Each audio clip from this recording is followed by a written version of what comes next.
नमस्कार दोस्तों, स्वागत है आपका हमारे YouTube चैनल में। आज की इस वीडियो में हम श्रीमद् भागवत महापुराण की कथा अध्याय 8 का पाठ करेंगे। अध्याय 8 में हम ध्रुव का वनगमन के बारे में जानेंगे। तो आइए पाठ शुरू करते हैं। श्री मैत्री जी कहते हैं, शत्रुसूदन, विदुर जी के शरणागत नारद ऋषि, हंसरुनि और यति ब्रह्मा जी के इस नैष्ठिक ब्रह्मचारी पुत्रों ने गृहस्थ आश्रम में प्रवेश नहीं किया। अधर्म भी ब्रह्मा जी का ही पुत्र था। उनकी पत्नी का नाम ऋषा, उनके दमन नामक पुत्र और माया नाम की कन्या हुई। इन दोनों ने रीति ले गया क्योंकि उनसे कोई संतान न थी। दमन और माया ने लोभ और निष्ठि का जन्म हुआ। उनके क्रोध और हिंसा तथा उनकी कली और उसकी बहिन निरुशक्ति उत्पन्न हुई। साधु शिरोमणि ने फिर दुरुक्त मणि, कलीन भय और भ्युक्तों को उत्पन्न किया तथा उन दोनों ने संयोग से यातना और निरम का जोड़ा उत्पन्न किया। निष्पाप विदुर जी, इस प्रकार मैंने संक्षेप से तुम्हें प्रलय का कारणवश यह अधर्म का वंश सुनाया। यह अधर्म का त्याग कराकर पुण्य संपादक में हेतु बनता है। तो इसका वर्णन 3 बार सुनकर मनुष्य अपने मन की कलिनता को दूर कर लेता है। गुरुनंदन, अब मैं श्री हरि के अंश, ब्रह्मा जी के अंश से उत्पन्न हुए पवित्र कीर्ति महाराज स्वयंभू मनु के पुत्रों के वंश का वर्णन करता हूँ। महारानी शतरूपा और उनके पति स्वयंभू मनु के प्रियव्रत और उत्पादन, ये 2 पुत्र हुए। भगवान वासुदेव की कला से उत्पन्न होने के कारण ये दोनों संसार की रक्षा में तत्पर रहते थे। उत्तानपाद के सुनीता और सुरुचि नामक 2 पत्नियां थीं। उनमें सुरुचि राजा को अधिक प्रिय थी। सुनीता, जिसका पुत्र ध्रुव था, उन्हें वैसी प्रिय नहीं थी। एक दिन राजा उत्तानपाद सुरुचि के पुत्र उत्तम को गोद में बिठाकर प्यार कर रहा था। उसी समय ध्रुव ने भी गोद में बैठना चाहा, परंतु राजा ने उसका स्वागत नहीं किया। उस समय घमंड से भरी हुई सुरुचि ने अपने सौत के पुत्र ध्रुव को महाराज की गोद में अनेक यत्न करते देख के सामने उसकी ढा भरे शब्दों में कहा, बच्चे, तू राज सिंहासन पर बैठने का अधिकारी नहीं, तू भी राजा का ही बेटा। इससे क्या हुआ? तुझमें मैंने तो कभी अपनी कोख में नहीं धारण किया। तू अभी नादान है। तुझे पता नहीं कि तूने किसी दूसरी स्त्री की गर्भ से जन्म लिया है, तभी तो ऐसे दुर्लभ विषय की इच्छा कर रहा है। यदि तुझे राजा सिंहासन की इच्छा है तो तपस्या करके परम पुरुष श्री नारायण की आराधना कर और उनकी कृपा से मेरे घर में आकर जन्म ले। श्री मैत्री जी कहते हैं, विदुर जी, जिस प्रकार डंडे की चोट खाकर सांप फुफकार मारने लगता है, उसी प्रकार अपनी सौतेली माँ के कठोर वचनों से घायल होकर ध्रुव क्रोध के मारे लंबी लंबी सांस लेने लगा। उसके पिता चुपचाप यह सब देखते रहे, मुंह से एक शब्द भी नहीं बोले। तब पिता को छोड़कर ध्रुव रोता हुआ अपनी माता के पास आया। उसके दोनों होठ फरक रहे थे और वह सिसक सिसक कर रो रहा था। सुनीति के बेटे को गोद में उठा लिया और वह महल के दूसरे लोगों से अपनी सौत सुरुचि की कही हुई बातें सुनी। तब उसे भी बड़ा दुख हुआ। उसका धीरज टूट गया। वह दावानल लाल से जली हुई बेलने के समान शोक से संतप्त होकर मुरझा गई तथा विलाप करने लगी। सौत की बातें याद आने से उन्हें कमल सरी के नेत्रों में आंसू भर आए। उस बेचारी को अपने दुख पारावार का कहीं अंत ही नहीं दिखाई देता था। उसकी गहरी सांस लेकर ध्रुव ने कहा, बेटा, तू दूसरों के लिए किसी प्रकार के अमंगल की कामना मत कर। जो पुरुष दूसरों को दुख देता है, उसे स्वयं ही उसका फल भोगना पड़ता है। सुरुचि ने जो कुछ कहा ठीक ही है, क्योंकि महाराजा को मुझे पति नहीं तो क्या दासी स्वीकार करने में भी लज्जा आती है। तूने मुझ मन भागने के गर्भ से ही जन्म लिया है और मेरे ही दूध से तू पला है। बेटा, सुरुचि ने तेरी सौतेली माँ होने पर बात बिल्कुल ठीक कही। अतः यदि राजकुमार उत्तम के समान राज सिंहासन पर बैठना चाहता है तो द्वेष भाव छोड़कर उसी का पालन श्री अधोक्ष भगवान के चरण कमलों की कर। बस श्री अधोक्ष जग भगवान की आराधना में लग जा। संसार का पालन करने के लिए सत्य गुण को अंगीकार करने वाले उस श्री हरि के चरणों की आराधना करने से ही तेरे पर्दा का श्री ब्रह्मा जी को वह सर्वश्रेष्ठ पद प्राप्त हुआ, जो मन और प्राणों को जीतने वाले मुनियों द्वारा अभिवंदनीय है। इसी प्रकार तेरे दादा स्वयंभू मनु की बड़ी बड़ी दक्षिणाओं के यज्ञों के द्वारा ही अन्य भाव से उन्हें भगवान की आराधना की थी, तभी उन्हें दूसरों के लिए अति दुर्लभ लौकिक अलौकिक तथा मुझ सुख की प्राप्ति हुई। बेटा, तू भी उन भक्तवत्सल श्री भगवान का ही आश्रय ले। जन्म मृत्यु के चक्र से छूटने की इच्छा करने वाले मुमुक्षु लोग निरंतर उनके चरण कमलों के मार्ग की खोज किया करते हैं। तो स्वधर्म पालन से पवित्र हुए अपने चित्त में श्री पुरुषोत्तम भगवान को बैठा ले तथा अन्य सबका चिंतन छोड़कर केवल उन्हीं का भजन कर। बेटा, उन कमल दल लोचन श्री हरि को छोड़कर मुझे तो तेरे दुखों को दूर करने वाला और को दिखाई नहीं देता। देख, जिन्हें प्रसन्न करने के लिए ब्रह्मा आदि अन्य सब देवता ढूंढते रहते हैं, वे श्री लक्ष्मी जी भी दीपक की भांति हाथों में कमल लिए निरंतर उन्हीं श्री हरि की खोज किया करती है। श्री मैत्री जी कहते हैं, माता सुनीता ने जो वचन कहे वे अभीष्ट वस्तु की प्राप्ति मार्ग दिखलाने वाले थे। अतः उन्हें सुनकर ध्रुव ने बुद्धि द्वारा अपनी जीत का समाधान किया। इसके बाद वे पिता के नगर से निकल पड़े। यहाँ सब समाचार सुनकर और ध्रुव क्या करना चाहता है इस बातों को जानकर नारद जी वहाँ आए। उन्होंने ध्रुव के मस्तक पर अपना पाप नाशक कर कमल फेरते हुए मन ही मन विस्मित होकर कहा, कहो क्षत्रियों का कैसा अद्भुत तेज है, वे थोड़ा सा भी मान भंग नहीं कर सके। देखो अभी तो यह नन्हा सा बच्चा है, तो भी इसके हृदय में सौतेली माता के कटु वचन घर का आ गए हैं। तत्पश्चात नारद जी ने ध्रुव के कहा, बेटा अभी तो तू बच्चा है, खेल कूद में ही मस्त रहता है। हम नहीं समझते कि इस उम्र में किसी बात से तेरा सम्मान या अपमान हो सकता है। यदि तुझे मानव अपमान का विचार ही है तो बेटा आलस्य में मनुष्य के असंतोष का कारण मोह के सिवा और कुछ नहीं है। संसार में मनुष्य अपने कर्मानुसार ही मान अपमान का दुख सुख आदि को प्राप्त होता है।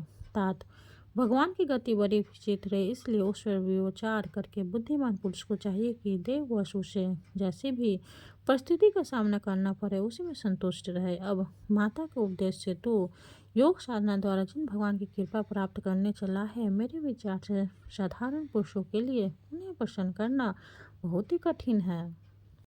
योगी लोग अनेकों जन्मों तक अनासक्त रहकर समाधियों के द्वारा बड़ी बड़ी कठोर साधनाएं करते रहते हैं, परंतु भगवान के मार्ग का पता नहीं पाते। इसलिए तू यह व्यर्थ का हट छोड़ दे।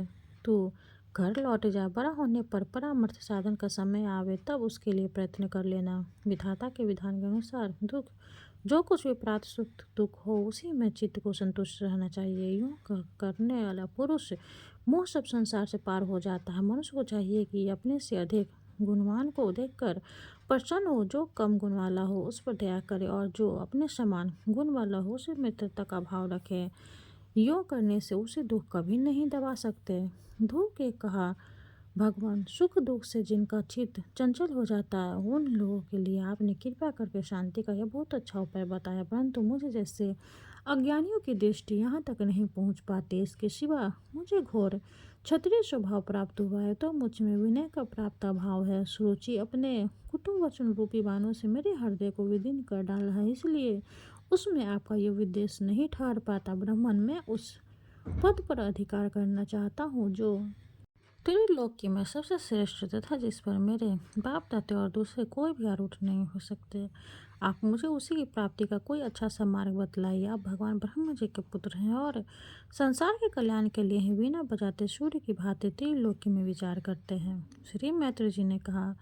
दुख की बात सुनकर भगवान नारद जी बड़े प्रसन्न हुए और उस पर कृपा करके इस प्रकार सदुपदेश देने लगा।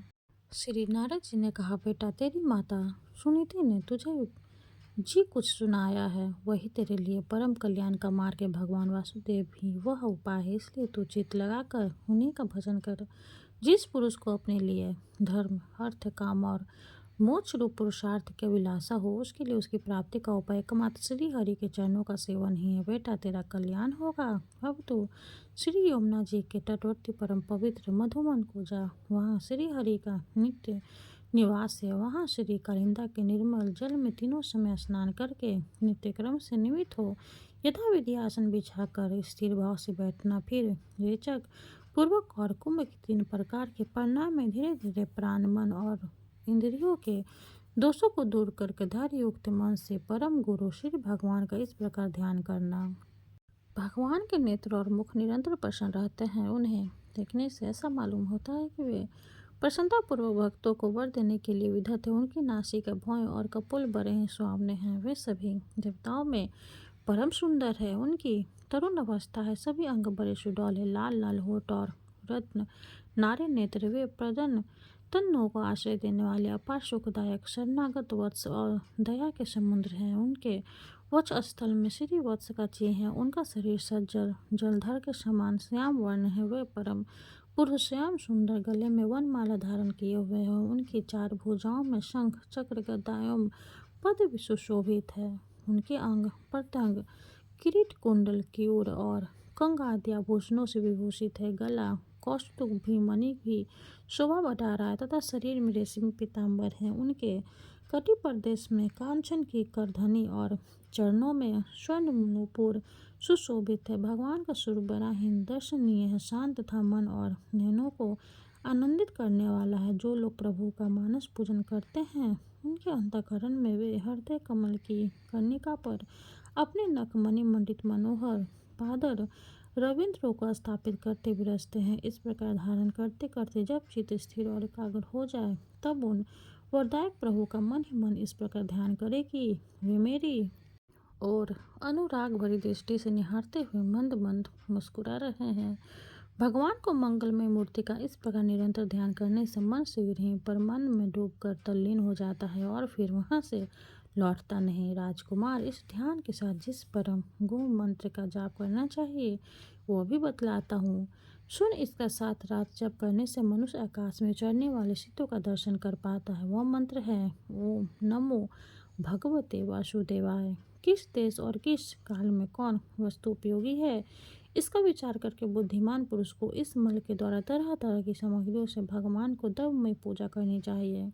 प्रभु का पूजन विशुद्ध जल, पुष्पमाला, जंगली मूल और फलादि पूजा के विविध दुर्वादि अंक कोरवन में ही प्राप्त होने वाले वलकल वस्त्र उनकी प्रेयसी तुलसी से करना चाहिए। यदि शिला आदि को मूर्ति मिल जा सके तो उनमें, नहीं तो पृथ्वी या जल आदि में भगवान जी की पूजा करे। श्रोता संवंत चित्त, मनशील, शांत और मौन रहे तथा जंगली फल मूल आदि का परिमित आहार करें। इसके सिवा पुण्य कृंत श्री हरि अपनी अनिवर्चनीय मायका के द्वारा अपनी ही इच्छा से अवतार लेकर जो जो मनोहर चरित्र करने वाले हैं उनका मन ही मन चिंतन करता है। प्रभु की पूजा के लिए जिन जिन उपचारणों का विधान किया गया उन्हें मंत्र मूर्ति श्री हरि को द्वादशोपचार मंत्र द्वारा ही अर्पण करे। इस प्रकार जब हृदय स्थिति हरि का मन, वाणी और शरीर से भक्तिपूर्वक पूजन किया करता है तब वे निश्चल भाव से भली भांति भजन करने वाले अपने भक्तों के भाव को बढ़ा देते हैं और उन्हें इसकी इच्छा के अनुसार धर्म, अर्थ, काम अथवा